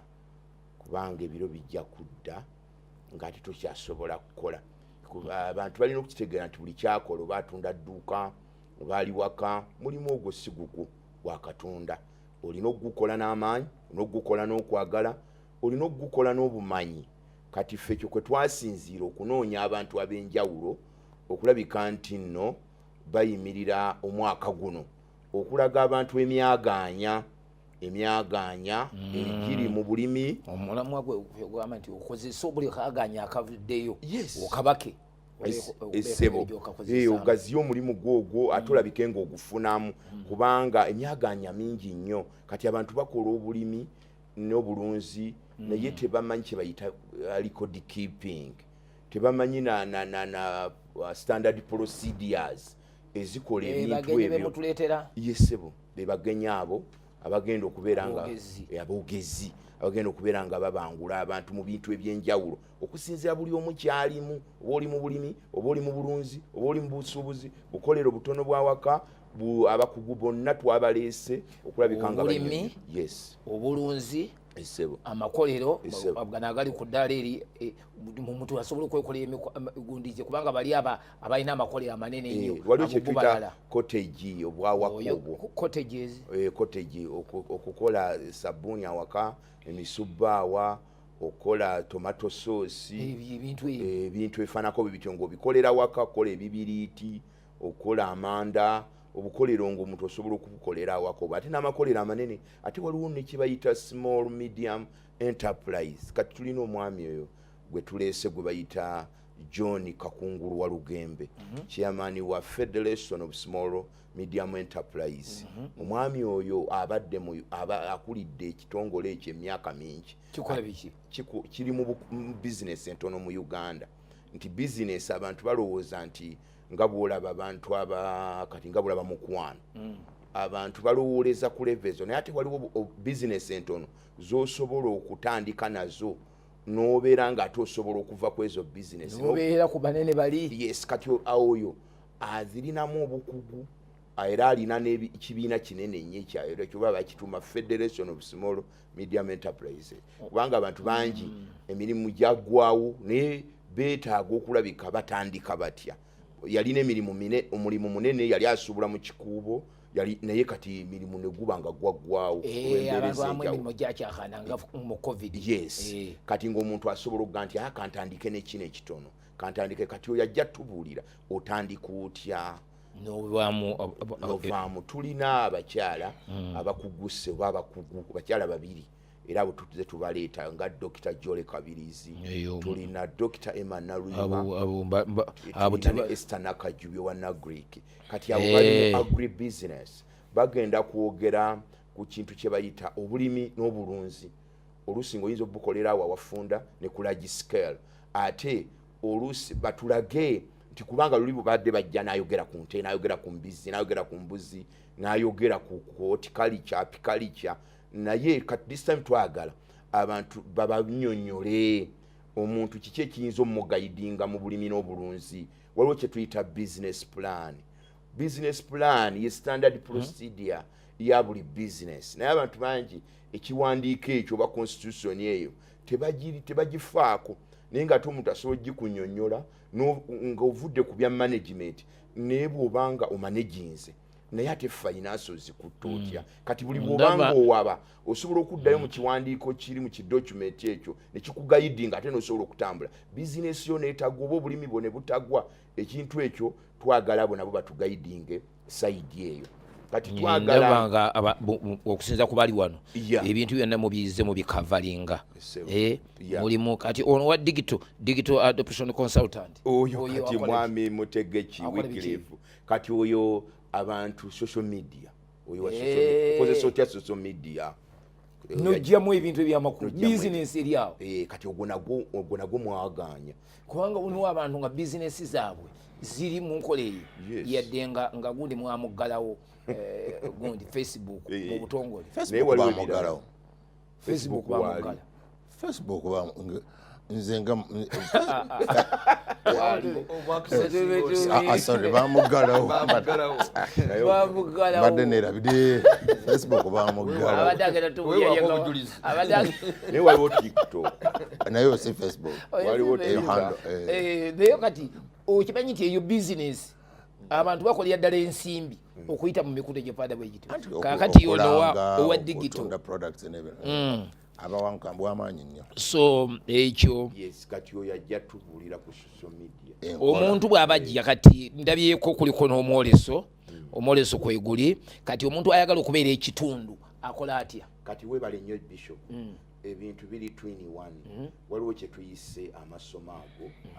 abo betulese bebagenda okusomesa induction workshops ezigenda kuba mu ndeeyo kati omuntu okwaccessinga amasomo ago ajja kuba alina okubeera nti yeewandiisa ennaku nnya alina okwewandiisa omulundi gumu bw'ojja gwagenda okusiibawo ojja kwewandiisa n'emitwalo 2 egyo emitwalo 2 weewandiisa omulundi gumu oba onoobeerawo omulundi gumu osasula 2 oba onoobeerawo 3 oba 4 osasula 2 kati ffe tugamba nti bwewewandiisa tukuwako notebook ne pen ate ne tukuwa n'ekyemisana kubanga tutandika ku Lwakusatu nga 7 paka nga 10 olw'omukaaga kati oyo tumuwa ekyemisana batutandika saa 2 paka saa 12 then ate anaasulawo yeewandiisa n'emitwalo 3 era for 4 days netumuwa ekyemisana netuma notebook pen netumuwa ekyemisana n'ekyeggulo ne breakfast mwayiseewo nnyo ku mitwalo 3 twebaza dokita olwokuba nti ensonga eno ye host ate n'okubeera nti abantu twayiya amagezi okufuna abatukwatirako okubeera nti abantu bano bajja ne bayiga emirimu gino ne bajja ne bayiga okubeera nga balina kye bagatta ku bye bamanyi okugaziya emirimu gyabwe naye ng'ab'okwolesa exhibition ground okujja accessinga abantu bonna abanaaba bazze abatali boolesa bo bajja kujja accessingira bwerero okuyingirawo kwabwe ebweru wali mu mwoleso kubanga bajja kwetaaga okujja okulaba amakolero omuntu ayagala okuwolesa ate nga yayagala kubeera kitundu asasula ki oyo kati ajja kubanga alina okujja no ku Victoria Church mu Ndeeba waliwo office ekola ku ebyo naye ate n'emidaala mitono nnyo egisigaddewo so kati abantu abagenda okwolesa this time bangi nnyo mulimu n'ebitongole bya gavumenti bagenda okwolesa ekitongole ekya NIRA kigenda kubeerawo ng'abantu yabulwako ndagamuntu ayagala ndagamuntu birth certificate ojja kusobola okumanya byonna then tulina NSSF naye ejja kubeerawo ng'eddiza abantu NSSF abantu bamanyi ng'ekittava kitwala obutwazi nekikuwa oluvannyuma lw'emyaka mingi egenda kubeerawo ebalage engeri gye musobola okufuna miliyoni 7.5 ng'olina bizinesi yakamala emyaka 2 nosobola okufuna ne bakuwa miliyoni 7.5 eyo program bagirina tulina ebyo ng'oleza ebintu ebirala tulina KCCA naye egenda kutusomesa ku kye bayita urban farming ne gender issues kubanga esisant bagimanyi ng'ekwata obukwasa emisolo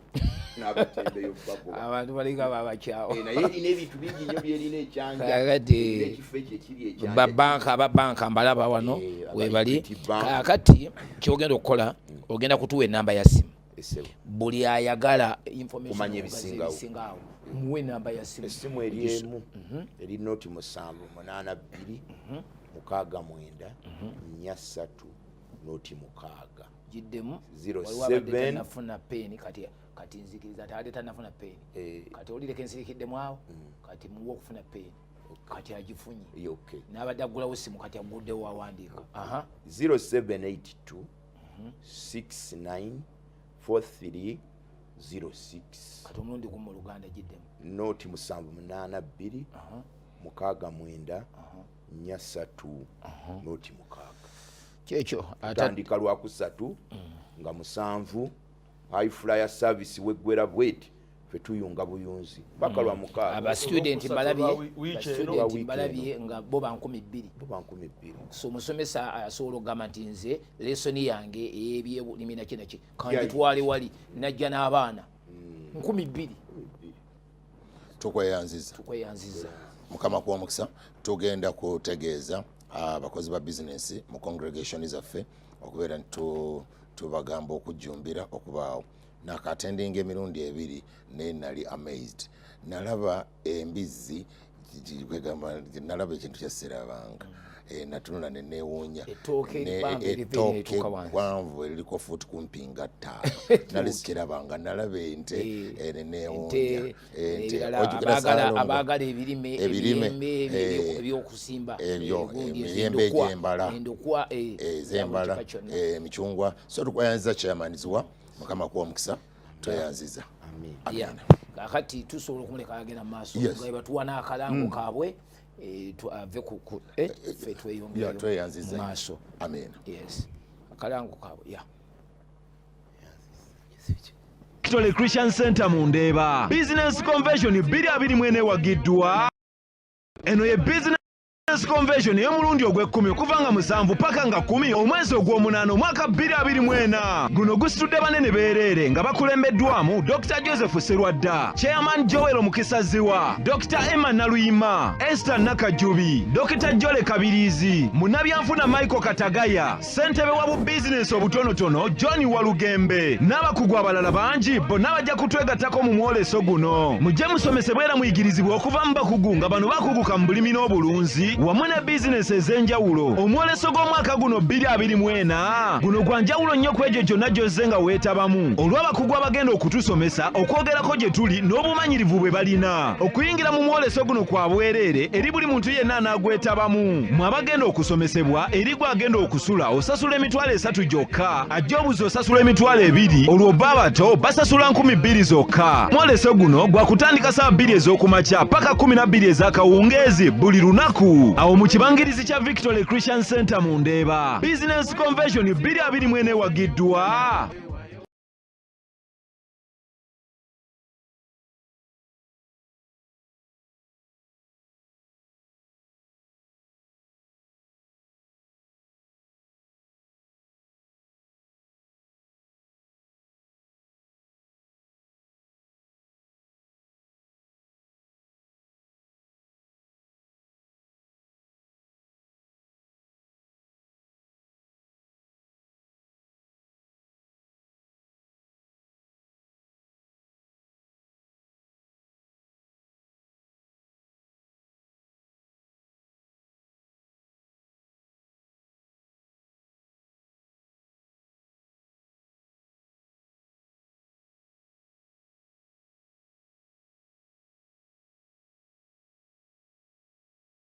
okuba nti debate ejja kubaawo omwezi ogujja n'omukyalo gwe bayita Kamala Harris.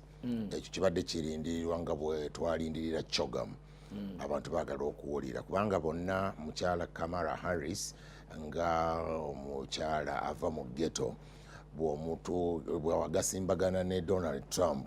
omusuubuzi Nakinku tujja kunyumirwa debate omu figures azirimbiramu ayogera statistics zotosobola nakukkiriza nti gyeziri omulala ajja ayogere n'akalaakiro Kamala ndowooza bamugambye nti tosamukka oba oyogera engeri gy'osobola okubiitingamu yogera n'akalaakiro kati ajja kusanga oli naye nga semujereza alina kyanoonya babadde mu lukuŋŋaana lw'abaddugavu Black American Press Association. Trump n'agamba ndikakati mwogera about me ne mwogera kino na kino naye tulina omuntu wakati muffe who has just turned black oyo statement eyo ngalinga nti all along but someone has just turned black today kakati ekyo mukyogerako mutya kati olina alanda yamuyiwa obuugi mutwe omukyala muyindi muddugavu naye abadde ta-associatinga naye kakati yage nti she has just turned black naye aliwa tayogedde erinnya ne bagwa mu bikopo naye tulinda September yabaddeko oli eyagambanga nti waliwo omuntu muffe eyawandika ku lubaawo alina kubeera mu senior 5 naye tulinayo wano so ekyo kitabo kiri but that aside naye ate waliwo n'ekirala nakiwuliddeko ku mawulire badde kati obadde yogera nekijjukira nti waliwo abasibe bayisinganyiza abasibe Russia ne America wabaddewo exchange basanyuse omu baali bamutaddeko omusango nga bamusibye gwa treason kubanga bamulaba yawaayo $51 nga donation eri one of the charities mu Ukraine. Russia nega nti treason oyinza okukwata si $5 noziwaayo mu charity bagulira abaana oba buujo ba something nga gwe musango Putin anti yetasiba zikweya Putin we $5 emitwalo 18 naga nti nowaayo sente ezo zonna bayamba abantu Ukraine nga tebalabe ba Russia eyo treason oba lwaki obavujjirira oli musiga nsimbi e Ukraine oyagala kuntapolinga 51 so ayisinganyiza Biden receiving ababe ne Putin receiving ababe. It was such an emotional moment. Tukyayinayo abali mu Russia ojukira journalist waffe n'abalala bakyaliyo naye nga tukkiriza nti that is a good beginning. Then kakati bino ebirala ebisigadde ng'olutalo lwa Russia ne Ukraine, then Trump bw'abazze one of the first things balina okukola ng'atudde mu Oval Office byowulira agamba nti a phone call can stop the war in Ukraine. Kikyategeeza essimu emu agamba nti Putin tumanyiganye era mmanyi lwaki olutalo lwalwawo. Isirayiri ennaku bbiri bafunye attack oluvannyuma lw'okuba nti ba-assassinatinze mukulu wa Hamas ffenna gwe tumanyi obulungi n'abalala babiri be battira mu Beirut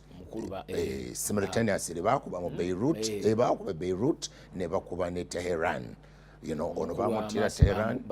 ne bamutta ne batta n'eri very key targets. Oyo nno gwe bassa abaddeko bonte ya $5 million. What? $5 million ku mutwe gwe. Bagenda ziba wakati. Akati anti oli teyagaye nti ffe twamuse bagaye nti okufa kwe kwaleesa akalembereza mu nsi kuba abadde mubi nnyo naye tetumanyi yamuse. Naye nga America yamussaako ssente 5 over 50 million yawo cross check naye nga abaddeko bonte y'amaanyi nnyo ku mutwe gwe. So yagenze abadde mukulu nnyo bano bagezaako kola retaliation naye Iron Dome yakoze omulimu gw'amaanyi okuinterceptinga ebyabadde bikasukiddwa kubanga era Isirayiri ekisuubira anti kubanga before nga tebannaba nakola service Supreme Leader Ayatollah El Khamenei yalangirira n'agamba nti kaakati olw'okubanga bassa omuntu mata ne bamutira ku ttaka lya Iran ndagidde direct attack ku ggwanga lya Isirayiri those Zionists direct si bya kuyita mu proxy si kuyita mu Bahuthi e Yemeni ndagidde direct. America immediately ne sending interceptors n'ennyonyi okuba nti ziri bulindaala just in case Iran ekola kyeyinza ate okukola n'ekiyinza obutabeera unescalated thing kubanga emanyi obukambwe bwa Isirayiri. Our Prime Minister Netanyahu yalayidde naga nti omuntu yenna anakirinnyisa we are ready this time round. Tujja kuvayo n'obukambwe bwonna. So bwe kityo bwe kiri twongere okuba nti buli muntu asigala ategeera ebiseera bwe biri bw'oba otravelinga tojjayo nnyo identity ya bwoba travelinga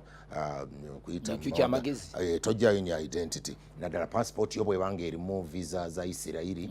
ng'oyita mu mawanga agamu tojjayo ne identity oteekwa okwegendereza togiflashinga ya visa ezo ziyinza okuviirako obulwa ziconcealing and kijja kukuyamba kubanga baga death to America, death to Israel. Yasoka kati bwobanga oyita mu some unfriendly nations, we're disguising as much as possible. Such a pride. Ogenengo, yes. Okay. Council abadde asoma najugusiri tuyina kyetwanyumizako off air nabadde nku update kino ekyamutuuseeko tekiri recent nti last week oba last 3 weeks abadde asoma nakifuna council bw'amala emisomo gye egy'amateeka olwekisa kya kristo n'amala ne bakos ebbanga eriise n'abeera ng'alindirira like any lawyer avudde mu law school okubeera nti abeera inducted mugiyita induction enroll say induction enroll so kati yabadde enrolled n'abalala okubeera omu kuba advocates of the High Court of Uganda kyabaddewo ekyo kyewalabye mu mawulire ne social media kati mu butongole bwamukkiriza era kati akkirizibwa oku not only approach the bench naye kati asobola okukiikirira omuntu yenna n'okukola ebintu ebisinga sologolobi mwabadde mukodo omulingiza so kyekatutuuseeko nti omuntu waffe omanyi ebintu bino tuteekwa okubiwa preeminence bwe tubeera nga secretary general ow'enzikiriza y'abalokole alina si busomu bwokka obwo mu field mwe yasoma naye ng'alina n'olugendo lw'atandise okulinnya amadaala mu legal fraternity ekyo si kintu kyangu nga temulonderedde bulonde kiri kyabadde okusoma kwe kulala naye n'abaana okumukkiriza nti kati nakyo kirala kitegeeza byanjawulo eri abantu bangi nnyo mu Kampala betuyita looya naye nga tasobola kukiikirira muntu yenna okuggyako ye okwekiikirira kyakkirizibwa nga tekkirizibwa naye nga ye asobola okusitula omugugu gw'ebitabo wirubalo y'ebitabo n'ayingira kakati bw'obanga olina olukusa olukukkiriza okwo n'obeera ng'osobola okugenda ku benchi wali n'oyogera byeyogera tulina okukyebaliza Katonda is an achievement. Twebaza Katonda olwekyo. Twebaza Mukama. Twebaza. Amen. Kale tuteye ku masimu dakiika nga 6 ze tulina wano. Tuve wano bw'oba oyina kyeyagala okwogerako ku ebyo okujjako nga oyina kirala kipya kyogamba nti mukireseeyo naye kyabadde nakyo kyamakulu kikkirizibwa bw'oba osobola okukituwa mu seconds naye musooke musome messages mulina nga be batuwa n'abamasimu ali ku simu tukututte ali ku line mwebale kutuweereza bakama bange banji mwebale kutuweereza basebo Kyadonda aliga emanya esebo ensonga mwogedde ku nsonga nyingi naye ensonga y'ebyemizannyo kubanga ffenna twawulidde essanyu olw'olaba bendera ya Uganda nga Munnayuganda akiikiridde eggwanga lyaffe mu byemizannyo okujjako gwe nga toyagala nsi yo oba tosanyuse gavumenti yalibadde eyongeramu ssente nnyingi nnyo oba okukola buli ekisoboka mu buli kitundu n'eteekayo abanoonya abaana abalina ebitone tulabe nga tufuna kubanga otunulira amawanga gwe twagenze nago mu mpaka nga bo balina abantu bakyetegekera era abazannya abo abatuukiridde ku mutindo n'ebikozesebwa naye nga ffe tulina abantu batono nnyo be twatwala ate nga balina matiriyo tulinamu babale so nga senga bwe tunoonyereza mu kitundu kyaffe byonna ne tunoonya abaana abamanyi ebyemizannyo ne tukiikirwa mu buli mutendera nga bwe tulabye amawanga amalala tuteekemu ssente tunoonye abaana abamanyi abalina ebitone abasobola okukiikirira eggwanga lyaffe Kyadonda alimu balituweereza tweyanziza nnyo amin eyanziza nnyo bw'okuba essimu gezaako okukikipinga nga kimpi ffenna tusobola okuganyulwa kuba tulina eddakiika ntono okubanga tumaliriza RDC Kyenese Ennyonjo agambye nti mutume tumwine guma ndi naawe ku Trump yadde twawukana ku Putin ne Israel stroke Zion aga nti wali ku Trump mukwatagana naye wano ku Putin ne ku Israel stroke Zion awo womwinamu akantu naye ate wali wali mukwatagana aŋŋumiza aga nti ku Trump guma anti abeera be bamu ku bantu benja okuyita ku celebration party oba tugitadde ku Serena oba wona we tunagissa after akalulu abantu kati abo be bantu okiri nnyo munda eyo nti nyinza okuba tafuna fandi kuva mu party yaffe eya Republican naye nga tokiwoleza ekyo leka wali wamala kale tukututte ali ku layini tukututte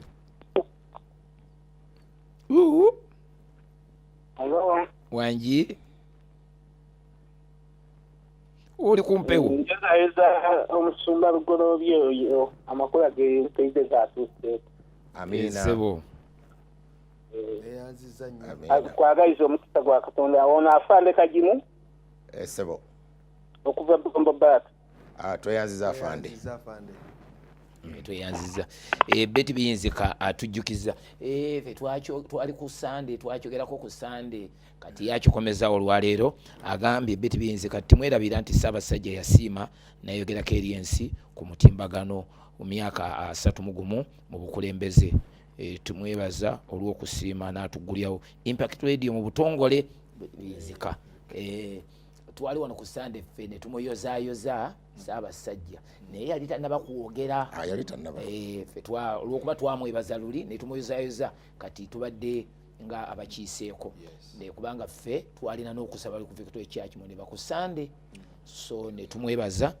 naye atujjukiza yeggulawo ne radio ya Impact FM olaba cut out yeggulire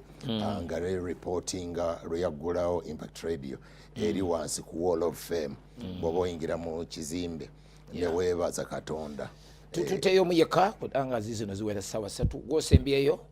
avuddeko ne ku line wadde tumutwala n'abaako abali messages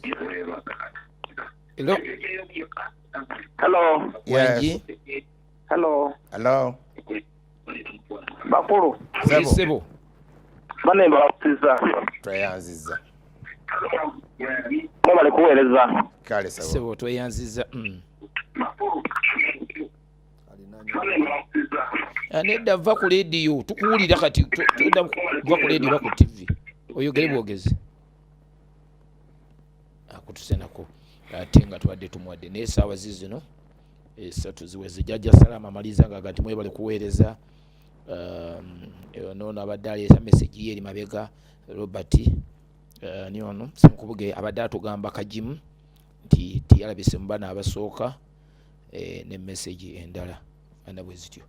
mukirize tubeebaze abawuliza abaffe ate nammwe abatambudde naffe yonna ababadde batugoberera batugamba nti mwebale nnyo mwebalire ddala twagala okubajjukiza nti Passover wali gye tuteekateeka Namboole ekisaawe bakituwa tuyeetaagayo ensimbi bw'oba oyimiridde naffe emirundi egyo gyonna twongera okujjukiza nti koleranga bw'obadde okola naddala mu abawagira obuweereza buli obwa Victory Church ate n'abawagira olukuŋŋaana olwa Passover Mukama abawo omukisa omungi ebbanga lyonna limaze nga mutuweereza ensimbi zammwe Paulo mutume ye yayogera eri Basesalonika nti eri bwe nali akyogera mu Bafilipi naga nti bwe nali Sesalonika mwaweereza era ne kakati mukyaweereza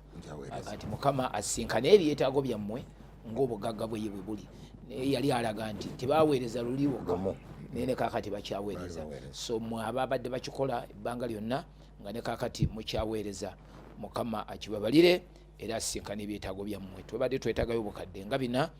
wali ku Victory Church batuwadde report jo yali ya Sunday no yali ya Friday twagisomanga baali bakatuwayo obukadde 10 obukadde 24 nga tukyetaagayo obukadde nga 3 mu meka musanvu nga mubuubu so bwe Katonda bw'aba akuwadde omukisa tuweerezeeyo ku nsimbi namba zaffe eza simu zeezo zetukozesa bulijjo eziri ku screen ate mu abatalina screen ziri 077 66 99955 077 669 99955 osobola okukozesa eyo n'endala weeziri 0781 985 985 ate ne Airtel 0751 985 985 waliwo enamba eno ya Airtel iyo osobola yo oteekako ne reason wali reference oteekawo reason so oteekawo passover oba ki onyiga star 185 star nonyiga 4 nonyiga star nonyiga 9 nonyiga star kati awo nooteekawo enamba yaffe eri 1101806 nonyiga star noteekawo omuwendo gw'ensimbi oteekawo hash nosendinga bajja kutwala waliwo reference bw'otuuka wali reference awo teekawo passover oba namboole oba kiki kyonna ky'owulira nga kyekijja okututegeeza tuweereza ensimbi ezo Mukama naye anaakutuweera omukisa. Omutume Charles tumwene tusabire Saara service z'olwaleero ate ne wiiki yonna okutwalizaamu kubanga tugitandise olwaleero. Apostle Kalangwa Joseph okuva Nansana tukutumiddeko ne Ahmed okuva Kayungabale Mukama abawe omukisa mwebale nnyo ne Ismail Luwemba. Katonda ffe tukweyanziza kubanga oli mulungi oli Katonda talina kikulema. Tulabye nti waliwo obwononefu waliwo basajja bakazi basajja naye ffe tujja kugenda mu maaso nga tubuulira enjiri ya Kristo abantu bonna okwenenya n'okutuukira ddala okumanya amazima. Tusabidde services zonna we ziri olwaleero nga zibuulira enjiri enzijuvu eteri ya lujjulungu eteri nyongeremu eteri ngatteko wabula ekigambo ekituufu ekiramu ekireeta okusumula n'okuwonyezebwa eri abantu balabe ekisa era balabe omukisa wonya Mukama sumulula kyusa tunaakomawo wano Sunday Katonda gwe nga bw'obeera omulamu n'ekigambo kyo nga bwe kibeera ekiramu nga tulina obujulizi ne praise report ogulumizibwe in Jesus mighty name. Amen.